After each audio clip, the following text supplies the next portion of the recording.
जय हिंद दोस्तों, Sandeep tricky math special YouTube channel में आप सभी का स्वागत है। बिहार पुलिस न्यू भर्ती के लिए यह प्रैक्टिस सेट नंबर 24 है। इससे पहले हम लोग प्रैक्टिस सेट 1 से 23 तक कवर कर चुके थे। उसे अगर आप नहीं देखे होंगे तो उसे आप जरूर ही देख लीजिएगा। डेली आपको सुबह 9 बजे लाइव क्लास से होती है, तो आप जो है अधिक से अधिक लाइव क्लास में जुड़ने का प्रयास कीजिएगा। तो चलिए दोस्तों, हम लोग बारी बारी से देखते हैं प्रश्न को। और आज का फर्स्ट प्रश्न आप देख रहे होंगे स्क्रीन पर, जो कि काफ़ी महत्वपूर्ण है कि चारण आहार श्रृंखला के आधार तल में होते हैं। 4 ऑप्शन आपको दिया गया है। चारों ऑप्शन में से कौन सा जो ऑप्शन है वह सही आंसर हो जाएगा।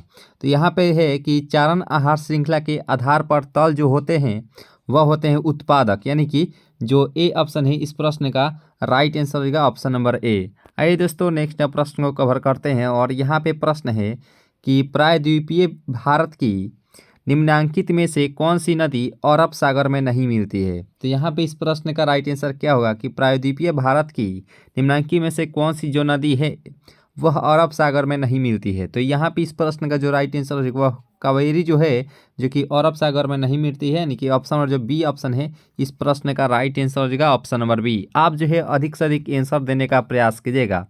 और यहाँ पे प्रश्न है कि किसी पिंड के संवेग परिवर्तन की दर किसके बराबर होती है। यहाँ पे इस प्रश्न का राइट आंसर क्या होगा कि किसी पिंड के संवेग परिवर्तन की दर किसके बराबर होती है। तो ये इस प्रश्न का जो राइट आंसर हो जाएगा वह हो जाएगा 3 का सी, यानी कि परिणामी बल के, यानी कि जो सी ऑप्शन है इस प्रश्न का राइट आंसर हो जाएगा ऑप्शन नंबर सी। आइए दोस्तों, नेक्स्ट प्रश्न को कवर करते हैं। और यहाँ पे प्रश्न है कि द्वितीय विश्व युद्ध के समय अमेरिका के राष्ट्रपति कौन थे।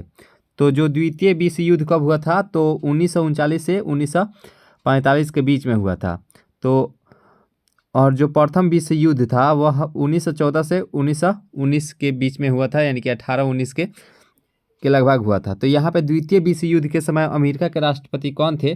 तो यहाँ पे इस प्रश्न का जो राइट आंसर हो जाएगा वह फ्रैंकलिन डी रूजवेल्ट, यानी कि जो बी ऑप्शन है इस प्रश्न का राइट आंसर होगा ऑप्शन नंबर बी। आइए दोस्तों, नेक्स्ट प्रश्न को कवर करते हैं। और यहाँ पे प्रश्न है कि रबड़ के व्यापारिक वल्कनीकरण में किसका प्रयोग शामिल है। तो यहाँ पे इस प्रश्न का राइट आंसर क्या होगा कि रबड़ के व्यापारिक वल्कनीकरण में किसका प्रयोग शामिल हो जाएगा। तो यहाँ पे देखिए इस प्रश्न का जो राइट आंसर हो जाएगा वह हो जाएगा गंधक, यानी कि जो ए ऑप्शन है इस प्रश्न का राइट आंसर हो जाएगा ऑप्शन नंबर ए। आइए दोस्तों, नेक्स्ट प्रश्न को कवर करते हैं। और यहाँ पे प्रश्न है कि हिंदी की चादर के नाम से किसे जाना जाता है। तो यहाँ पे प्रश्न इसका राइट आंसर क्या होगा कि हिंदी की चादर के नाम से किसे जाना जाता है। तो इस प्रश्न का जो राइट आंसर हो जाएगा वह होता है गुरु तेग बहादुर, यानी कि जो सी ऑप्शन है इस प्रश्न का राइट आंसर हो जाएगा ऑप्शन नंबर सी। आइए दोस्तों, नेक्स्ट प्रश्न को कवर करते हैं। और यहाँ पे प्रश्न है कि निम्नलिखित में से, यानी कि निम्नलिखित में से किस एक को स्ट्रेंजर गैस भी कहा जाता है। देखिए स्ट्रेंजर गैस के रूप में वो होता है, कौन सा होता है, तो वह होता है जिनॉन, यानी कि ऑप्शन नंबर जो यहाँ पे जो डी ऑप्शन है इस प्रश्न का राइट आंसर हो जाएगा ऑप्शन नंबर डी। और मार्स गैस के नाम से किसे जाना जाता है, तो वह मीथेन को जाना जाता है, याद रखिएगा मीथेन को। और मीथेन गैस को पंख गैस भी कहा जाता है। और धान के खेतों से जो गैस निकलती है वह मीथेन नामक गैस ही निकलती है। और एक प्रश्नोत्तर पूछा जाता है कि गोल्डन राइस में कौन सा विटामिन पाया जाता है। तो गोल्डन राइस में जो विटामिन पाया जाता है वह विटामिन ए पाया जाता है, याद रखिएगा विटामिन ए। तो यहाँ पे इस प्रश्न का जो राइट आंसर हो जाएगा वह ऑप्शन नंबर डी के साथ जो भी दोस्त गए हैं उनका राइट आंसर हो जाएगा। और यहाँ पे प्रश्न है कि शिवाजी के संरक्षक कौन थे। तो यहाँ पे इस प्रश्न का राइट आंसर क्या होगा कि शिवाजी के संरक्षक कौन थे।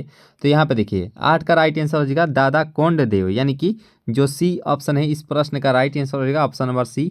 और यहाँ पे 9वां प्रश्न आप देख रहे होंगे स्क्रीन पर, जो कि काफ़ी महत्वपूर्ण प्रश्न है कि भारत में भक्ति आंदोलन के जन्मदाता कौन थे। तो यहाँ पे इस प्रश्न का राइट आंसर क्या होगा कि भारत में भक्ति आंदोलन के जन्मदाता कौन थे। तो देखिए इस प्रश्न का जो राइट आंसर हो जाएगा शंकराचार्य थे, यानी कि जो यहाँ पे जो ए ऑप्शन है इस प्रश्न का राइट आंसर हो जाएगा ऑप्शन नंबर ए।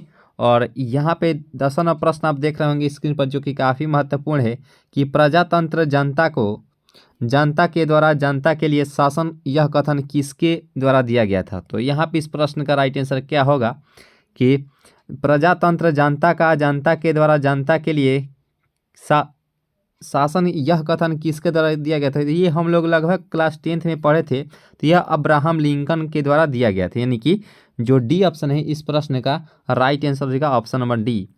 और यहाँ पे प्रश्न है कि भारहीनता के अवस्था में एक मोमबत्ती की ज्वाला का आकार हो जाएगा, यानी कि इस प्रश्न का राइट आंसर क्या होगा कि भारहीनता के अवस्था में एक मोमबत्ती के ज्वाला का जो आकार हो जाएगा। देखिए मोमबत्ती का आकार तो वैसे भी इस तरह से होता है, तो यहाँ पे भारहीनता का बात किया गया है। तो भारहीनता में क्या होता है दोस्तों कि इसमें जो होता है यह होता है वही रहेगा, यानी कि जितने प्रकार का ये बनेगा, ये जो लॉ इसका निकलेगा उतने ही आकार का यह रहेगा, यानी कि ऑप्शन नंबर यहाँ पे जो डी ऑप्शन है इस प्रश्न का राइट आंसर हो जाएगा ऑप्शन नंबर डी। आइए दोस्तों नेक्स्ट प्रश्न को कवर करते हैं। और यहाँ पे प्रश्न है कि दूध से क्रीम निकालने पर क्या होता है। तो यहाँ पे इस प्रश्न का जो राइट आंसर होता है वह दूध का घनत्व जो होता है वह बढ़ जाता है, यानी कि जो ए ऑप्शन है इस प्रश्न का राइट आंसर हो जाएगा ऑप्शन नंबर ए।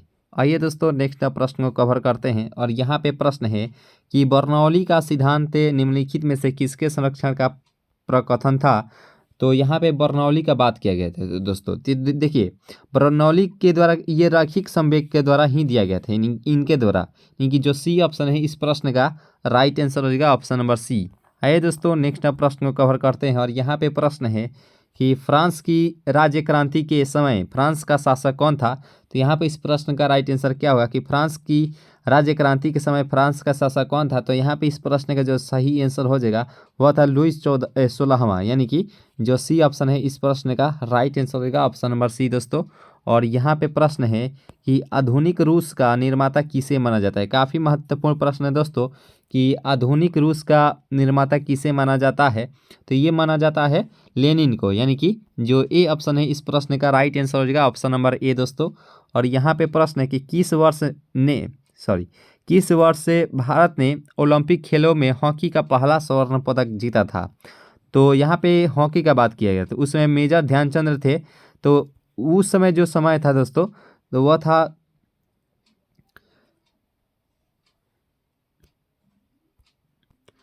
1928 दोस्तों, यानी कि जो भी ऑप्शन है उस समय हुआ था, यानी कि जो भी ऑप्शन है इस प्रश्न का राइट आंसर है उस समय जो है लेनिन की मृत्यु हुई थी। तो यहाँ पे देखिए ये नोट में याद कर सकते हैं कि 1928 ईस्वी में लेनिन की मृत्यु 1924 में हुई थी, याद रखिएगा। तो यहाँ पे इसका राइट आंसर हो जाएगा ऑप्शन नंबर बी। और यहाँ पे प्रश्न है कि इंग्लैंड को बनियों का देश किसने कहा था। काफ़ी महत्वपूर्ण प्रश्न दोस्तों कि इंग्लैंड को बनियों का देश किसने कहा था। तो यहाँ पे इस प्रश्न का जो राइट आंसर हो जाएगा वह नेपोलियन के द्वारा कहा गया था, यानी कि जो ऑप्शन और जब बी ऑप्शन है इस प्रश्न का राइट आंसर होगा ऑप्शन नंबर बी। और यहाँ पे 18वां प्रश्न आप देख रहे होंगे स्क्रीन पर, जो कि काफ़ी महत्वपूर्ण प्रश्न है कि पृथ्वी के केंद्र पर किसी वस्तु का भार होता है। यहाँ पे देखिए जो पृथ्वी होता है उसके केंद्र पर पूछा गया है, तो उसके केंद्र पर जो वस्तु का जो भार रहता है वह शून्य हो जाता है, याद रखिएगा। यानी कि जो यहाँ पे जो सी ऑप्शन है इस प्रश्न का राइट आंसर हो जाएगा ऑप्शन नंबर सी दोस्तों। और केंद्र पर क्या पाया जाता है तो सबसे अधिक नीफे पाया जाता है, याद रखिएगा नीफे, याद रखिएगा। ऑप्शन नंबर जो यहाँ पे जो सी ऑप्शन है इस प्रश्न का राइट आंसर हो जाएगा ऑप्शन नंबर सी। और थोड़ा सा यहाँ पे जान लेंगे नोट में कि पृथ्वी के ध्रुव पर किसी वस्तु का भार महत्तम होता है दोस्तों, यानी कि ध्रुव पर जब का है तो वह महत्तम होता है, जबकि विषुवत रेखा पर न्यूनतम होता है और उसके केंद्र पर शून्य होता है, याद रखिएगा। और यहाँ पे प्रश्न है कि यदि कोई पिंड ऊपर की ओर गति करता है तो जी का मान क्या होगा। तो देखिए दोस्तों अगर कोई पिंड जो है अगर ऊपर की तरफ गति करता है, ये हम लोग क्लास से 9th और 11th में पढ़े थे कि तो इसका जो राइट आंसर हो जाएगा दोस्तों वह 19 का हो जाएगा, यानी कि निगेटिव हो जाएगा, यानी ऋणात्मक हो जाएगा, यानी कि ऑप्शन और जो बी ऑप्शन है इस प्रश्न का राइट आंसर हो जाएगा ऑप्शन नंबर बी। और यहाँ पे प्रश्न है कि पृथ्वी के घूर्णन गति बढ़ने से जी का मान का क्या प्रभाव है, यानी कि पृथ्वी जो घूर्णन गति या जो होती है ये उसमें जी का मान क्या होता है। वैसे जी का मान जो होता है ये इस प्रश्न का जो राइट आंसर हो जाएगा वह घटता है, यानी कि डिक्रीज करने लगता है। इसका राइट आंसर हो जाएगा ऑप्शन नंबर जो यहाँ पे जो ए ऑप्शन है इस प्रश्न का राइट आंसर हो जाएगा ऑप्शन नंबर ए। और यहाँ पे प्रश्न है कि चंद्रमा का गुरुत्वीय त्वरण का मान पृथ्वी के गुरुत्वीय की अपेक्षा डैश है। तो यहाँ पे इस प्रश्न का राइट आंसर क्या होगा कि चंद्रमा का गुरुत्वीय जो त्वरण का जो मान होता है वह पृथ्वी गुरुत्वीय त्वरण की अपेक्षा क्या होता है, तो ये जो इसका राइट आंसर है वह 1/6 होता है। नहीं होता है कि जब चंद्रमा पर जाते हैं तो उसका भार 1/6 हो जाता है, तो वहीं इस प्रश्न का राइट आंसर होगा ऑप्शन नंबर यहाँ पे जो सी ऑप्शन है, इस प्रश्न का राइट आंसर होगा ऑप्शन नंबर सी। और यहाँ पे आज का 22वां प्रश्न आप देख रहे होंगे जो कि काफ़ी महत्वपूर्ण है, और जो भी दोस्तों नए जुड़े होंगे चैनल से वो जरूर ही सब्सक्राइब कर लीजिएगा। और यहाँ पे प्रश्न आप देख रहे होंगे स्क्रीन पर जो कि काफ़ी महत्वपूर्ण है कि दुनिया के मजदूर एक हो, यह नारा किसने दिया गया था, यानी किसके द्वारा यह नारा दिया गया था दोस्तों कि दुनिया के मजदूर एक हो, या नारा किसके द्वारा दिया गया था। तो यहाँ पे इस प्रश्न का जो राइट आंसर हो जाएगा वह कार्ल मार्क्स के द्वारा दिया गया था, यानी कि ऑप्शन नंबर जो यहाँ पे जो डी ऑप्शन है, इस प्रश्न का राइट आंसर हो जाएगा ऑप्शन नंबर डी। और यहाँ पे प्रश्न है कि जादू टोना तंत्र मंत्र का अध्ययन किस वेद में किया जाता है। तो यहाँ पे जादू टोना का बात किया गया था दोस्तों, तो जादू टोना किस वेद में किया गया था दोस्तों, तो ये किया गया था अथर्ववेद में, यानी कि जो ऑप्शन नंबर जो यहाँ पे जो ए ऑप्शन है, इस प्रश्न का राइट आंसर हो जाएगा ऑप्शन नंबर ए। और सबसे जो पुराना वेद है वह ऋग्वेद है, इसमें ही गायत्री मंत्र का उल्लेख किया गया था दोस्तों, गायत्री मंत्र का उल्लेख इसमें ही किया गया था, याद रखिएगा ऋग्वेद में। तो इस प्रश्न का जो राइट आंसर हो जाएगा ऑप्शन नंबर जो ए है, इस प्रश्न का राइट आंसर हो जाएगा। और यहाँ पे प्रश्न है कि हिंदू विधि को सर्वप्रथम संहिताबद्ध किसने किया था। तो यहाँ पे इस प्रश्न का राइट आंसर क्या होगा कि हिंदू विधि को सर्वप्रथम संहिता विधि किसने किया था। तो यहाँ पे इस प्रश्न का जो राइट आंसर हो जाएगा वो हो जाएगा ऑप्शन नंबर जो यहाँ पे जो ए ऑप्शन है मनु, इस प्रश्न का राइट आंसर हो जाएगा ऑप्शन नंबर ए। और यहाँ पे प्रश्न है कि पाकिस्तान शब्द का जन्मदाता कौन है। तो यहाँ पे इस प्रश्न का जो सही आंसर हो जाएगा दोस्तों कि पाकिस्तान शब्द का जन्मदाता कौन है, तो ये चौधरी रहमत अली, यानी कि जो बी ऑप्शन है, इस प्रश्न का राइट आंसर हो जाएगा ऑप्शन नंबर बी। तो दोस्तों हम लोग प्रत्येक सेट में 25 क्वेश्चंस को कवर करते हैं, तो इस सेट में भी हम लोग 25 से प्रश्नोत्तर बहुत ही आसानी से कवर कर चुके हैं।